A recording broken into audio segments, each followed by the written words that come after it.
السلام عليكم ورحمة الله وبركاته. إن الحمد لله نحمده ونستعينه ونستهديه ونستغفره ونعوذ بالله من شرور أنفسنا ومن سيئات أعمالنا. من يهده الله فلا مضل له ومن يضلله فلا هادي له. أشهد أن لا إله إلا الله وحده لا شريك له وأشهد أن محمدا عبده ورسوله. يا أيها الذين آمنوا اتقوا الله وقولوا قولا سديدا يصلح لكم أعمالكم ويغفر لكم ذنوبكم ومن يطع الله ورسوله فقد فاز فوزا عظيما. الحمد لله الذي بنعمته تتم الصالحات. ربنا آتنا من لدنك رحمة وهيئ لنا من أمرنا رشدا. اللهم آت نفسي تقواها وزكيها وأنت خير من زكاها أنت وليها ومولاها. أما بعد. Alhamdulillah, syukur pada Allah Azza wa Jal kerana dengan rahmat dan juga limpah kurnia Allah Ta'ala berikan pada kita dapat bersama pada malam ni menyambung perbahasan daripada 40 hadis aspirasi kejayaan Rasulullah sallallahu alaihi wasallam. Sambungan kita pada malam ni ialah hadis yang ke-10, muka surat 134. Jadi kita tengok matan hadis yang diletakkan oleh penulis pada muka surat 134. An Abdullah bin Hisham radhiyallahu anhu qala kunna ma'an nabiy sallallahu alaihi wasallam wa huwa akhidhun bi yadi Umar bin al-Khattab faqala lahu Umar ya Rasulullah la anta ahabbu ilayya min kulli shay'in illa min nafsi. Faqala an-nabiy sallallahu alayhi wasallam la walladhi nafsi biyadihi hatta akuna ahabba ilayka min nafsik. Faqala lahu Umar fa innahu al-an wallahi la anta ahabbu ilayya min nafsi. Faqala an-nabiy sallallahu alayhi wasallam Al-ana ya Umar. Maksud dia pada muka surat 135, kata Abdullah bin Hisham radhiyallahu anhu, dia ni pun sahabat Nabi. Dia kata kami bersama dengan Nabi sallallahu alaihi wasallam duduk dalam satu majlis. Lalu baginda memegang tangan Umar bin Al-Khattab radhiyallahu anhu. Dan Umar berkata kepada Nabi, wahai Rasulullah, engkau lebih aku cintai daripada segala-galanya kecuali diriku sendiri. Nabi pun berkata, tidak, demi zat yang jiwaku berada di tangannya, kamu tidak akan beriman sepenuhnya sehingga aku lebih kamu cintai daripada diri kamu sendiri. Kemudian Umar berkata kepadanya, namun sekarang demi Allah, kamu lebih aku cintai daripada diriku sendiri. Nabi SAW berkata, sekarang wahai Umar, dengan maksud sekarang kamu telah beriman.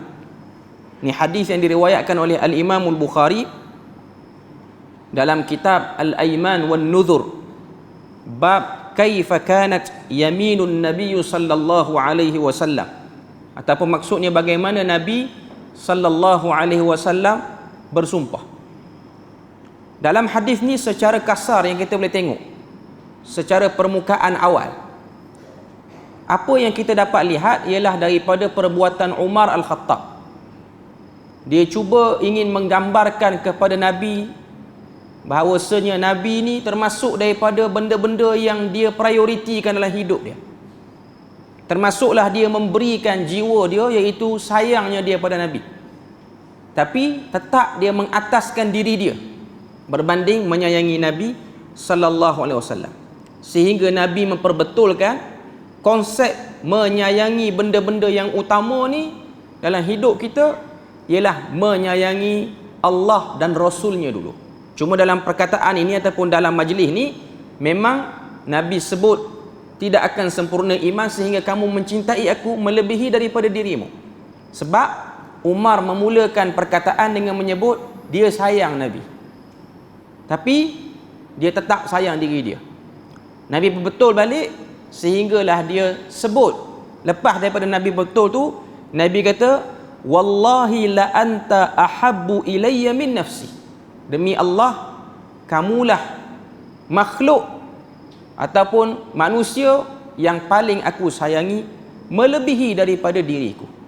Lalu Nabi pun menyebutkan kepada Umar Al-Khattab, sekarang sempurnalah iman kamu wahai Umar. Selain daripada tu, kalau kita tengok daripada hadis ni, apa yang nak disampaikan oleh Nabi ialah bab kesempurnaan iman. Iman ni dia ada banyak cabang. Sebab tu Al-Imamul Baihaqi dia ada tulis satu kitab nama dia Syu'abul Iman. Syu'abul Iman tu maksudnya ialah cabang-cabang iman.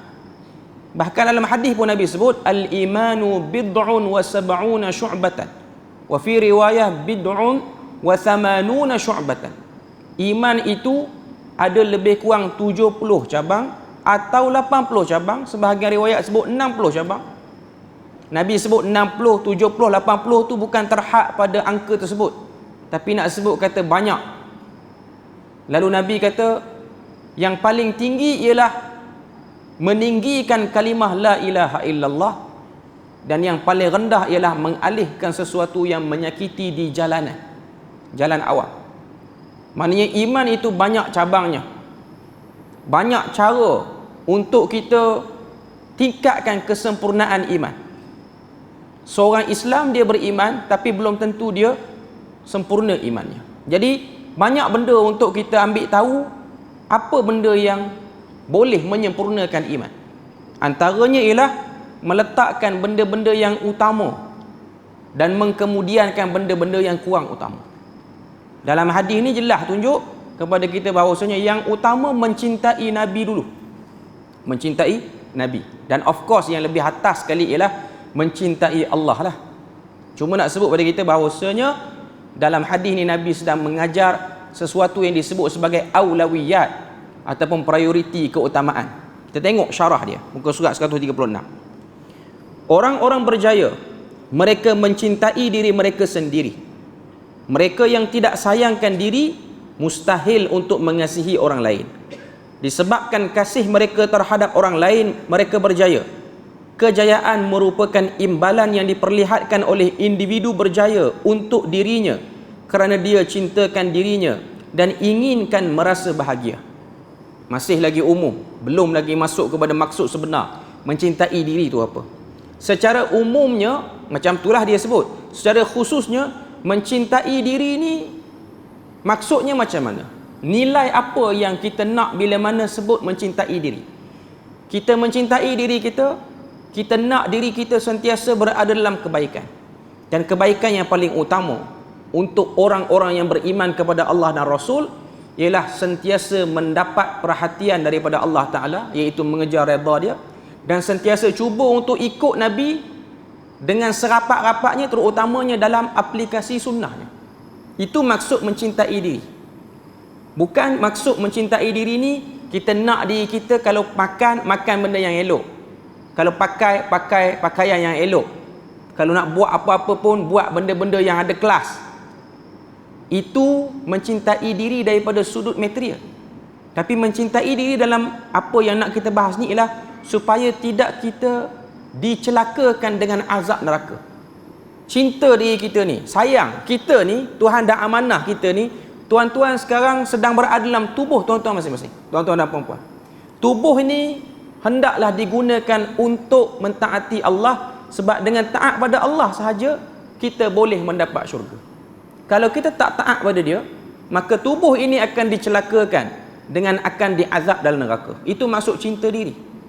Cinta diri dengan makna sayang diri kita ni dah elok Tuhan bagi. Macam mana Tuhan bagi elok, macam itulah kita nak dapat keelokan itu berkekalan. Bahkan ditambah lagi. Seperti mana yang disebut dalam hadis, Nabi sebut tentang kesempurnaan ahli syurga diberi sekian, disamaratakan tubuh badannya, maknanya jadi orang yang tak terlalu tua, tak terlalu muda, duduk dalam syurga nanti. Tubuh badan semua elok, ketinggian semua elok. Ni bentuk orang yang cinta pada diri dia. Yang utama, dia cintakan diri dia untuk selamat di akhirat. Kalau dia cinta diri dia supaya dia tak jadi orang yang paling berduka cita di dunia, itu hanya cinta diri yang bersifat sementara. Tapi cinta diri yang berkekalan ini lebih utama. Mungkin di mata manusia lain, orang tengok dia orang yang gagal, dia orang yang tak mendapat perhatian orang. Dari segi kacamata, dari segi timbangan orang biasa, orang ni ialah orang yang tak sayang diri. Sebab itulah dia gagal, dia sekolah pun tak berapa cerdik. Itu kacamata orang. Tapi kacamata yang dimaksudkan di sini, apa yang Nabi ingin sampaikan sini ialah keberjayaan pada orang-orang yang benar mencintai Nabi. Sebab tu ada hadis yang diriwayatkan daripada Tirmizi, daripada sahabat bernama Abu Darda. Abu Darda kata, Nabi sallallahu alaihi wasallam mengajarkan kepada kami doa. Yang mana Nabi kata doa ini ialah doa yang pernah dilafazkan oleh Nabi Daud alaihi salam. Apa dia doa dia? Doa dia ialah Allahumma inni as'aluka hubbak wa hubba man yuhibbuk wal 'amalu alladhi yuballighuni hubbak Allahumma ij'al hubbaka ahabba ilayya min nafsi wa ahli wa min ma'il bari. Sekali lagi saya ulang.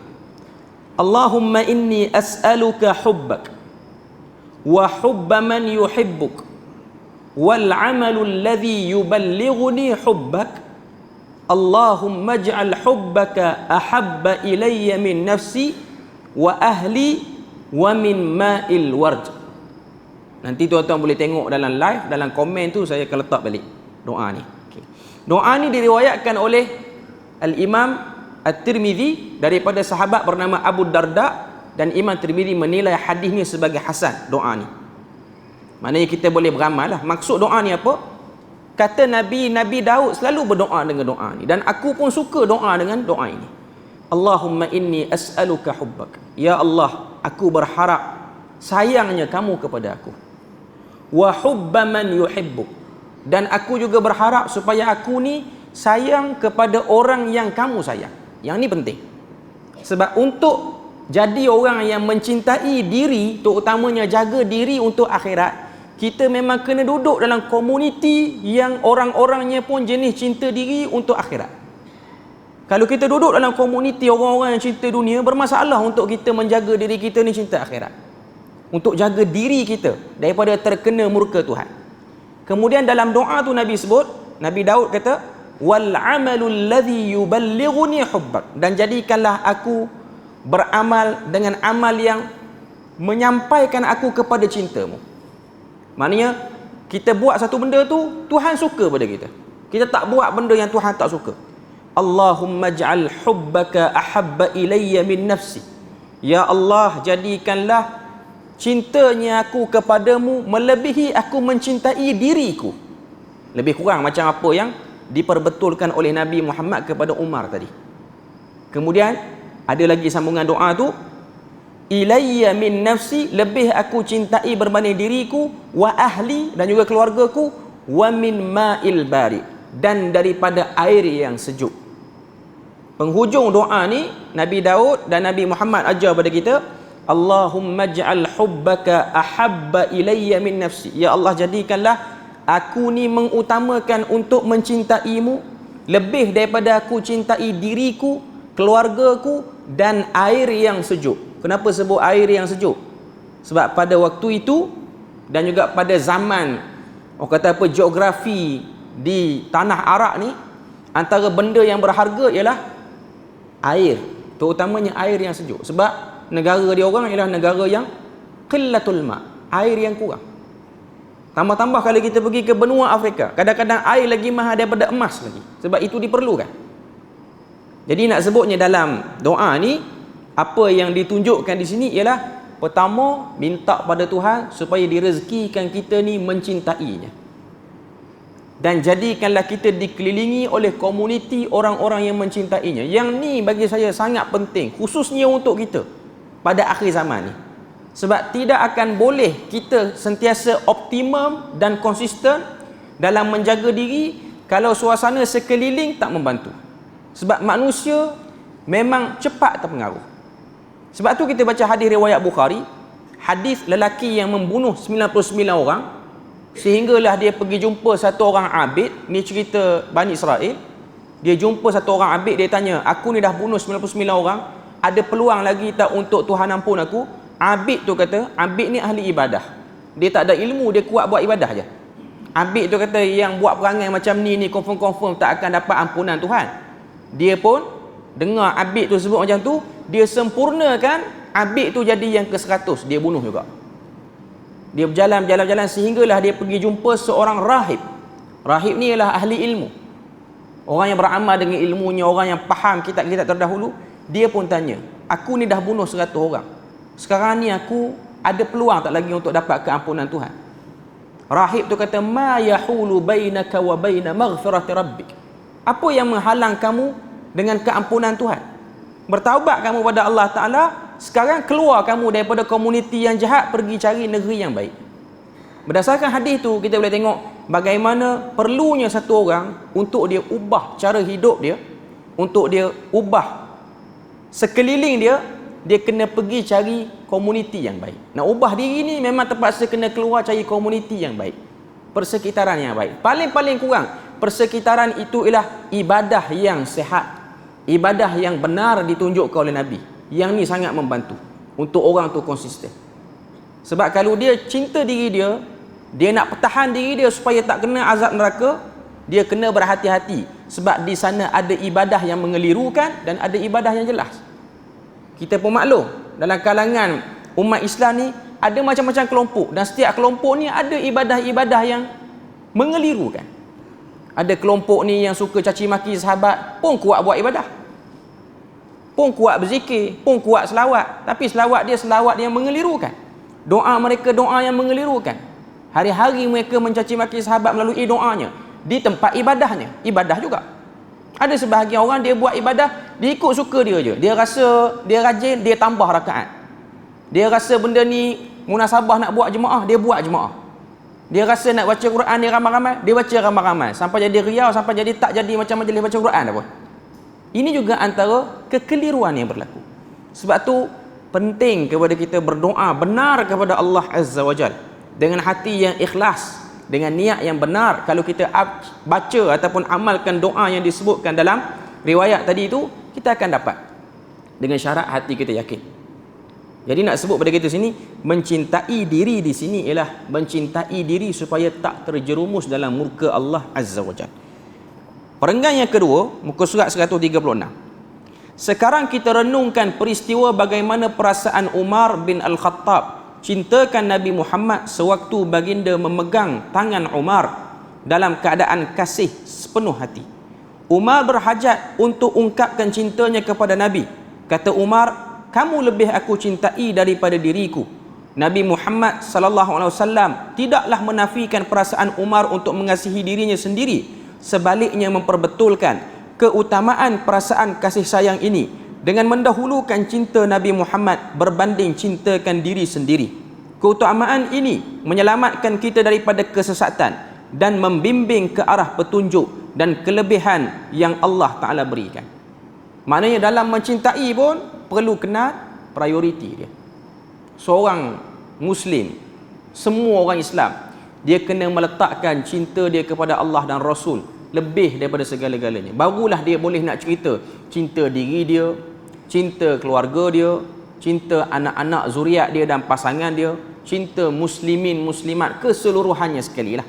Okay. Kemudian kita tengok apa lagi yang dia sebut. Adalah lebih wajar untuk kita mengasihi baginda sallallahu alaihi wasallam lebih daripada kita mengasihi diri sendiri, kerana dengan sebab mengasihi baginda sallallahu alaihi wasallam selepas Allah, jiwa menjadi bahagia di dunia dan di akhirat. Memang hakikatnya kalau orang yang betul jelas mencintai benda yang utama, maka dia akan jadi orang yang betul-betul berada di atas track yang benar. Walaupun dia dilihat seperti pelik di kalangan orang ramai. Sebab tu sekarang tuan-tuan, saya nak ajak tuan-tuan, puan-puan semua fikir di dunia kita sekarang ni, untuk malam ini dan esok dan seterusnya, di bahagian bumi manakah orang yang tinggal di bumi itu yang paling jelas cinta dia kepada Allah dan Rasul? Untuk sekarang ni lah, pada pandangan saya tak kata ni pandangan ulama, orang yang paling jelas cintanya kepada Allah dan Rasul ialah orang-orang Islam yang berada di Gaza. Sebab orang tuanya, orang lelakinya, orang perempuannya, anak kecilnya, pemudanya, pemudinya, pekerja, orang yang tak kerja, hari-hari memikirkan kematian. Dia tak fikir benda lain. Tuan-tuan tengok video-video yang bertebaran di media sosial. Ada satu video yang kita tengok, 2 orang pemandu ambulan tengah minum, berehat sementara nak tunggu selamatkan mangsa-mangsa daripada pengeboman. Waktu minum tu, dia sebut dekat kawan dia, minum jus ni, ini boleh jadi jus yang terakhir kita minum. Tuan-tuan boleh bayang, dia orang dah tak fikir dah, minum nanti kita boleh balik rehat rumah jumpa anak isteri. Dia orang tak tahu benda tu. Apatah lagi dia orang nak fikir, kita kerja nanti kita boleh pencen, kita dapat duit pencen, kita boleh buat rumah besar. Lagi tak sempat nak fikir yang tu. Sebab dia orang hanya fikir tentang kematian. Allah Ta'ala memilih muslimin di bahagian bumi itu, tidak berfikir mereka pada dunia. Tuan-tuan boleh bayang, orang muda di tempat lain duk fikir, duk belajar ni nanti nak kerja apa. Orang muda di Gaza hari-hari duk fikir tentang nak mati bila. Allah Ta'ala bersihkan mereka daripada pemikiran duniawi. Ini orang yang cinta dunia betul-betul. Ini orang yang betul-betul mencintai dirinya sendiri. Maaf, bukan cinta dunia, mencintai dirinya sendiri, sehingga hari-hari fikir kepada kematian. Dengan sebab adanya desakan keadaan yang tak selamat seperti itu, suasana yang tak aman ni, mereka akan fikir benda yang utama. Beza dengan kita yang aman ni, kita bangkit pagi, kita fikir benda yang kurang utama. Mungkin kita bangkit pagi, kita bersiap nak pergi sembahyang subuh, kita mungkin terfikir nanti sarapan nak makan apa. Kita siap ada pilihan, kedai 1, kedai 2, kedai 3. Adakah itu yang difikirkan oleh orang-orang di Gaza? Tak ada. Dia orang tak fikir. Bahkan dia orang duk fikir nak mati di penjuru mana di bumi ini. Itu saja. Sebab tu saya kata, pada pandangan saya lah, inilah kelompok manusia pada akhir zaman ni yang Allah Ta'ala pilih, pemikiran dia lah pemikiran kepada akhirat semata-mata, tak fikir benda lain. Dan kita mohon pada Allah Ta'ala supaya kita yang tak terpilih untuk jadi macam diorang, dan kita pun tak boleh jamin kalau kita jadi macam diorang ni, kita duduk pada grup yang mempertahankan bumi Palestin ke, ataupun duduk pada grup yang berkhianat pada perjuangan itu. Sebab kita pun tahu ada sebahagian orang Palestin yang berkhianat pada perjuangan itu, yang lari ke lain, yang jadi ejen kepada Israel pun ada. Yang dipilih betul-betul ni, yang hari-hari sebut hasbunallahu wa ni'mal wakil, hari-hari sebut benda tu, tak sebut benda lain. Jadi inilah orang yang benar-benar mencintai dirinya sendiri. Tuan-tuan boleh bayang, budak-budak kecil di Gaza, dia orang tak sempat fikir dah nak kena sambung belajar sampai universiti, tak sempat fikir, sebab dia orang sudah menghadapi hari-hari untuk dapatkan syahid. Tuan-tuan tengok video dia punya guru besar sekolah ataupun bahagian pendidikan di Gaza buat pengumuman, pembelajaran kita digantung kerana sebahagian besar murid telah pun syahid. Sebahagian besar murid telah pun syahid. Dan itulah yang kita nak dalam hidup sebenarnya. Sebab tu dalam hadis Nabi sebut al-jihad zarwatu sanamih. Jihad itu kemuncak kepada agama ni. Nak tunjukkan kita betul beragama, jihad yang paling besar. Budak-budak yang tak faham, Allah Ta'ala pilih dia mati dalam keadaan mulia. Walaupun mata kita tengok dia mati dalam keadaan mayat, dia tak terurus dengan baik, tapi itu ialah kemuliaan. Sebab tu ada sebahagian ulama larang sebut perkataan mati syahid, sebut syahid saja, dia orang tak mati pun. Sebab Quran sebut, jangan kamu sangka la tahsabannal ladzina qutilu fi sabilillahi amwat. Jangan kamu sangka mereka yang mati itu sebenarnya mati, yang berperang itu sebenarnya mati. Bal ahya'un 'inda rabbihim yurzaqun. Bahkan mereka hidup berada di sisi Tuhan dan sedang diberi rezeki. Jadi kita boleh tengok di kacamata sebahagian orang teruk keadaan Gaza, tapi pada hati orang-orang Gaza sendiri, dia orang sedang menunggu giliran dia orang. Sebab janji di sana lebih seronok berbanding janji di sini. Andai kata diorang tu dapat hidup lama pun, diorang tak, orang kata apa, tak terliur dah kepada kehidupan dunia ni. Sebab diorang dah tengok kerosakan demi kerosakan, ketamakan demi ketamakan. Sebahagian daripada orang-orang yang mengaku Islam di negara-negara sekitar pun tak peduli diorang. Sebab tu ucapan diorang hanya Allah Ta'ala yang membantu. Tuan-tuan tengok kan resolusi yang dikeluarkan oleh OIC, bila mana beberapa buah negara-negara Islam ni bersetuju untuk minta Israel ataupun Zionis ni buat gencatan senjata dan melakukan sekatan, termasuklah sekatan petrol. Ada 7 buah negara Muslim yang tak setuju. Negara Muslim ni, bukan negara non-Muslim yang tak setuju ni, negara Muslim yang tak setuju.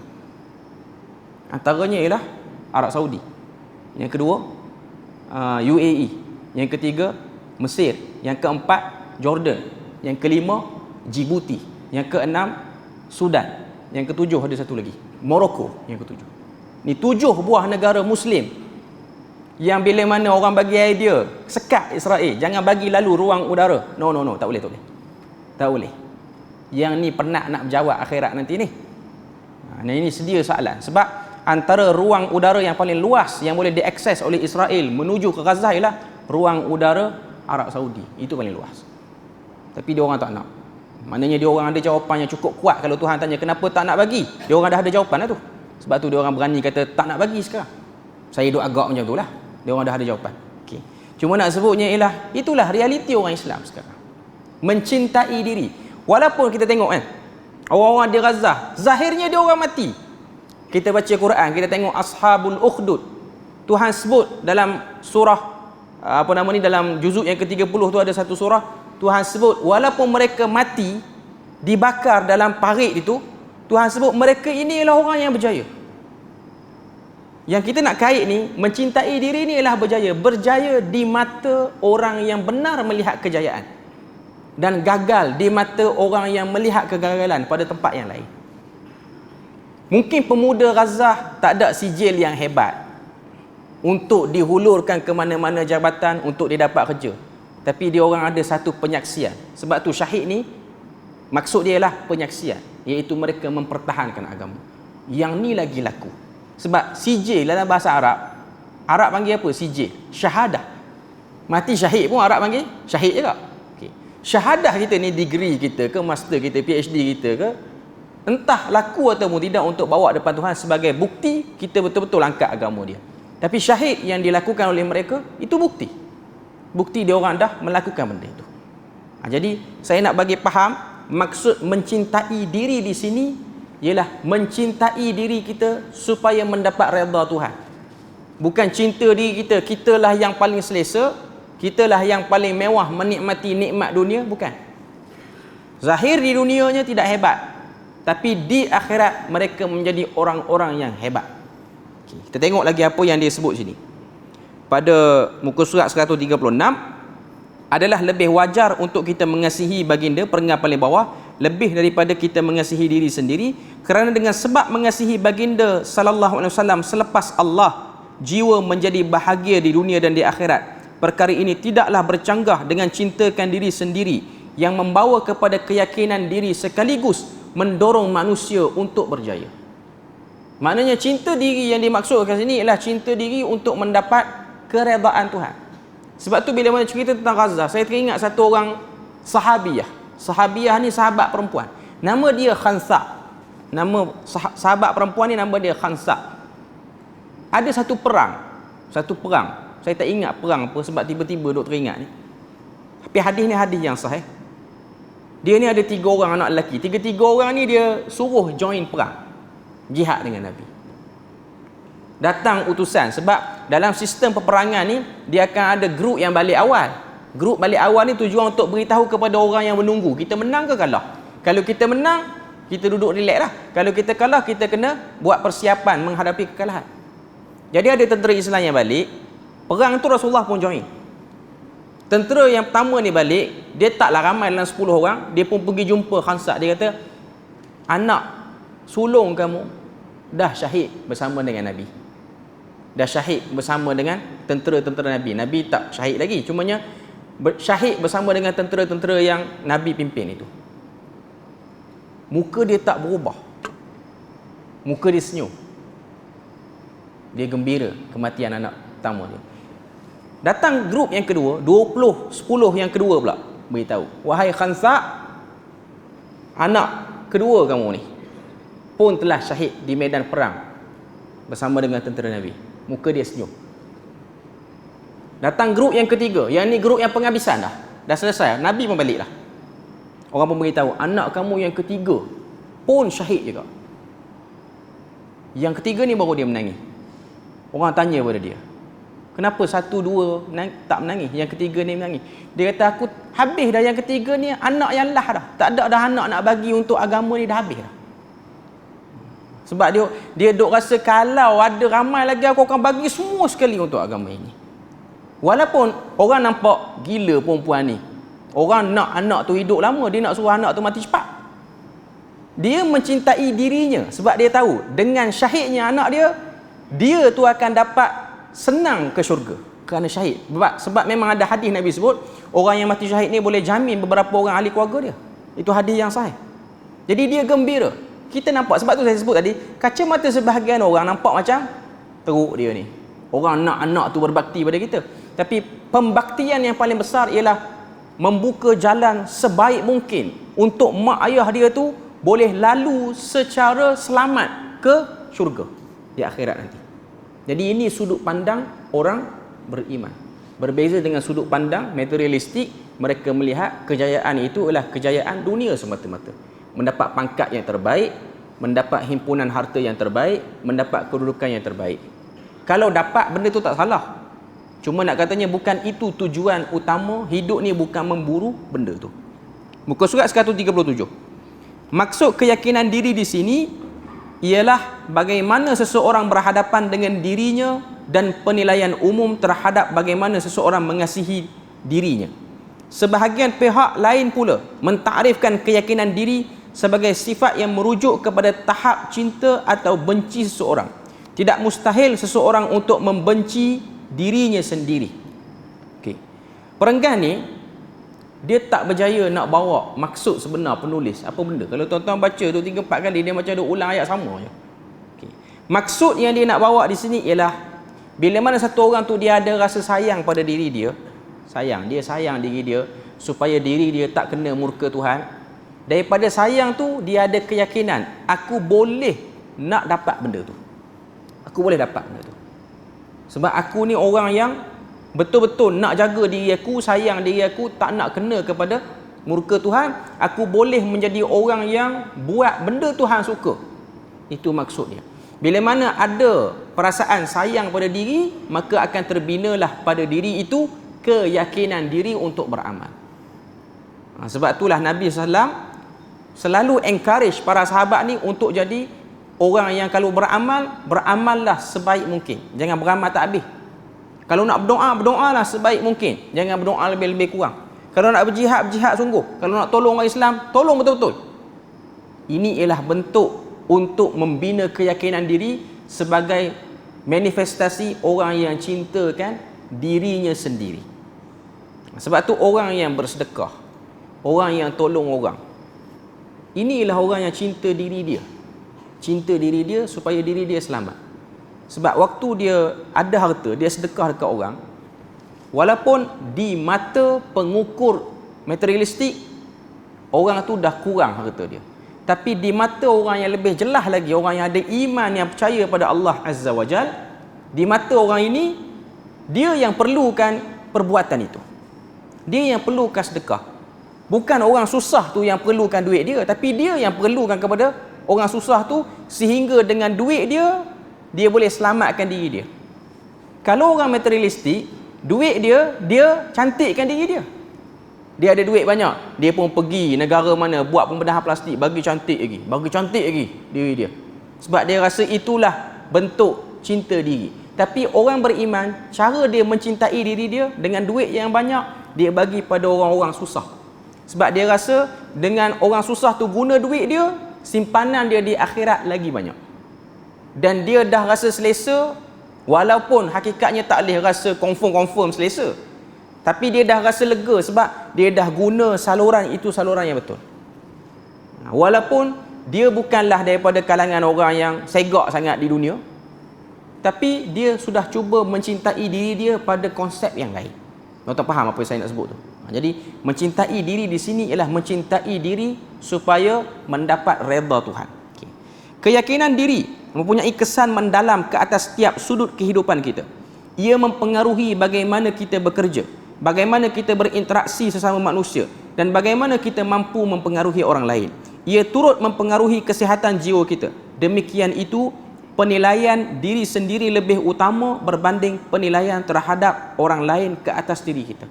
Sebab tu bila mana kita cinta diri kita, kita tak peduli orang nak kata apa. Tuan-tuan tengok orang yang telah modified muka dia orang, yang suntik botok dengan apa, kita tengok uduh pun muka tu, tapi dia yakin, dia rasa dia sedang cantik. Dia sedang cantik dengan diri dia tu. Macam mana dia membina keyakinan diri dia? Lain macam dia membina keyakinan diri dia. Ada orang dia confident, dia ejah muka dia macam ni, dia ejah kereta dia macam ni, apa saja yang ada pada diri dia, dia ejah. Contoh, dia rasa antara bentuk dia cinta pada kereta dia, dia sayang, dia ejah bagi exhaust dia lain pada orang. Sekali dia tekan minyak, Alostar dah dengar dah. Tekan di kangan ni, Alostar dah dengar dah pun. Nak kata hebatnya kereta, dia sayang. Tapi di sisi orang lain, orang menyampah, ni semua bising, ni semua tak menghargai, tak ada common sense orang macam ni. Tapi bagi dia, dia cinta. Tengok, saya nak sebutnya ialah keyakinan diri yang terbina kerana dia rasa dia cinta pada benda tu. Jadi orang yang mencintai akhirat, orang-orang yang tak beramal macam dia, orang akan tengok, ish, lain macam dia ni, ada bagi sampai habis harta. Kita baca sirah para sahabat, bagi harta habis ni macam tak fikir zuriat nak makan apa, anak bini nak makan apa. Tapi itulah sifat mereka, dan itulah kecenderungan mereka, kefahaman yang mulai masuk dalam diri mereka. Okay. Walaupun begitu, ini tidak membawa maksud berbangga diri atau takbur. Ia juga tidak bererti menolak kritikan dan pandangan orang lain atau akur akan kelemahan diri. Maksud di sini ialah bagaimana seorang insan melihat dirinya dan menerima dirinya sebagaimana yang telah Allah Azza wa Jalla ciptakan untuknya. Dia menerima ciptaan Allah dan tidak merasa malu dengannya kerana dia adalah insan yang dimuliakan oleh penciptanya. Tuan-tuan tengok, saya nak bagi contoh bila mana dia sebut bab ni. Bilal bin Rabah, bila mana Nabi memberi mandat pada dia untuk dia azan pada pembukaan kota Mekah, Bilal naik panjat Kaabah dan azan. Bilal yakin diri, walaupun pada waktu tu masih ada lagi kepala-kepala hitam yang jahiliah ni, yang tak masuk Islam lagi ni, kata dekat Bilal, ish, tak sangka aku boleh hidup sampai tengok gagak hitam ni azan. Dia kata gagak hitam, tapi gagak hitam tu syurga, dia gagak putih. Kalau adalah gagak putih, kalau dia tu putih sangat, dia syurga ke? Tak syurga pun dia. Bahkan dia kekal dengan jahiliah dia. Tapi yang hitam itu telah didengari tapak kakinya dalam syurga. Macam mana keyakinan diri itu terbina? Bila tak rasa malu, bila tak rasa dekat Nabi, bila tak beritahu dekat Nabi, bila tak kata, ya Rasulullah, aku segan nak azan ni. Ni semua dulu ni pernah maki aku rasa kecil diri lah nak azan. Tak. Dia naik dengan beraninya dan dia azan. Sebab dia tahu hari ini ialah hari keyakinan aku. Hari ini ialah hari keyakinan aku. Sebab tu muka tak handsome tak apa. Tapi yang penting anda yakin dengan ibadah anda. Anda telah bersungguh-sungguh dengan ibadah anda. Anda telah cuba mendapat perhatian Tuhan. Orang tak peduli tak apa. Tapi yang penting Allah Ta'ala peduli.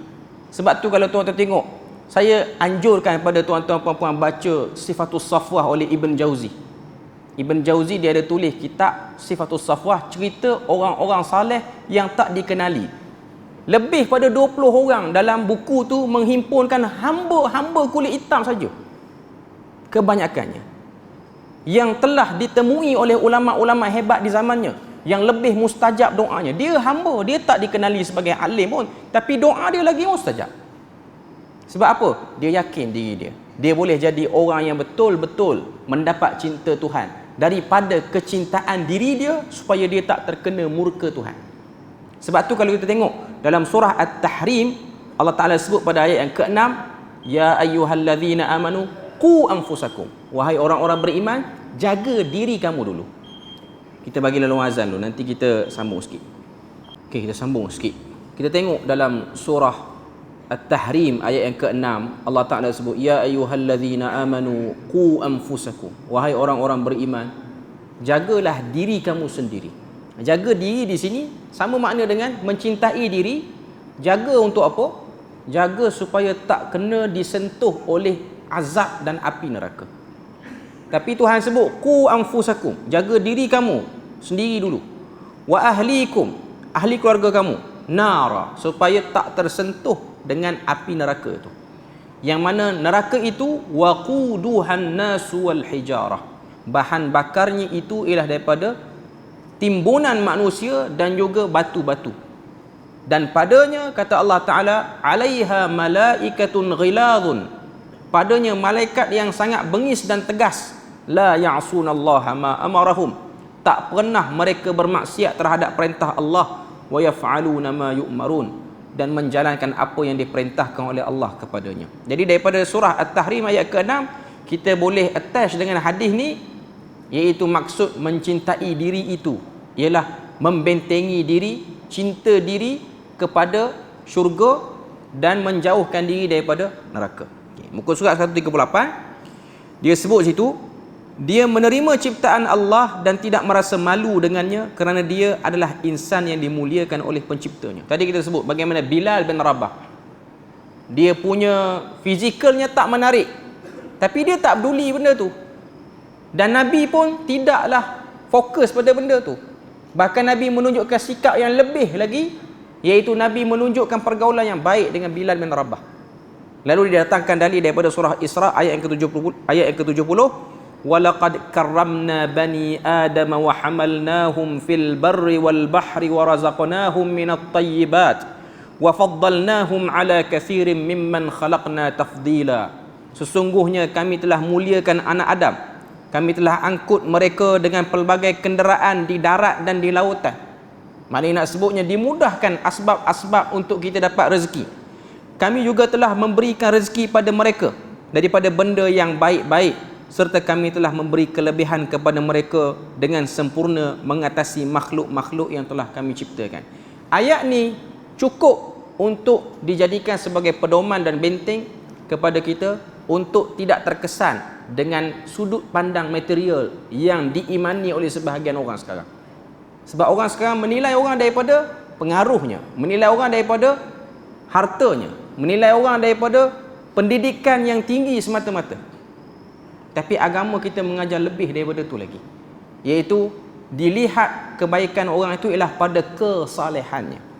Sebab tu Nabi Yusuf alaihissalam, kita baca surah Yusuf, kita akan tengok doa Nabi Yusuf, tawaffani muslima wa alhiqni bis salihin, matikanlah aku dengan sebagai orang Islam dan dekatkanlah aku dengan komuniti orang saleh. Dia tak sebut pemimpin-pemimpin, dia tak sebut cendekiawan-cendekiawan hebat, dia tak sebut orang-orang kaya tertentu, tapi dia sebut as-salihin. Yang mana as-salihin tu boleh jadi dalamnya ada orang kaya, dalamnya ada orang miskin, dalamnya ada hamba, dalamnya ada orang atasan, orang bawahan, orang muda, orang tua, dan mungkin perempuan, semua sekali duduk dalam as-salihin. Yang penting sentiasa minta pada Tuhan untuk didampingi dengan orang-orang saleh. Sebab tu benda tu besar. Tambah pula surah Isra ni ialah surah yang Nabi tak pernah tinggal baca tiap-tiap malam sebelum tidur. Kita mungkin selalu baca Al-Mulk. Al-Mulk tu kira ringan lah sebab dia 30 ayat je. Dalam 10-15 minit pun kita dah boleh habis dah. Tapi antara sunnah yang kalau kita boleh nak belajar, nak ajar diri kita ialah membaca surah Isra. Cuma dia panjang sikit lah. Dalam surah Isra ni 111 ayat. Kalau kita try baca, dia ambil masa 30 ke 40 minit sebelum tidur. Tak sampai sejam juga. Tuan-tuan boleh try yang tu. Yang tu lagi ampuh untuk merasai solidariti dengan Palestin tu. Yang tu lagi ampuh. Sebab memang surah Isra bercakap tentang benda itu. Dan dalam surah Isra tu pun kita jumpa ayat ni. Walaqad karramna bani Adam. Telah dimulia anak Adam itu. Maknanya nak sebut, kita dah setting kepala kita sebelum tidur. Manusia tidak dinilai dari segi pangkat, tapi dinilai dari segi amalnya, kesalehannya, kepatuhannya pada Allah, sejauh mana dia menjunjung sunnah Nabi-Nya. Jadi cintailah diri kita untuk menjadi orang-orang yang terselamat daripada neraka, terselamat daripada bahan bakar neraka itu. Kita bentengi diri kita. Kita nak kita ni orang-orang yang menjadi penduduk syurga. Jadi cinta diri dengan makna menyelamatkan diri daripada murka Tuhan. Alhamdulillah kita selesai hadis yang ke-10. InsyaAllah untuk kali akan datang kita akan masuk hadis yang ke-11, kekayaan jiwa. Kekayaan jiwa. Jadi kita berpada situ untuk malam ni. Moga Allah Ta'ala beri rahmat dan berkat. Subhanakallahumma wa bihamdik, asyhadu an la ilaha illa anta wa astaghfiruka wa atubu ilaik. Wassalamualaikum warahmatullahi wabarakatuh.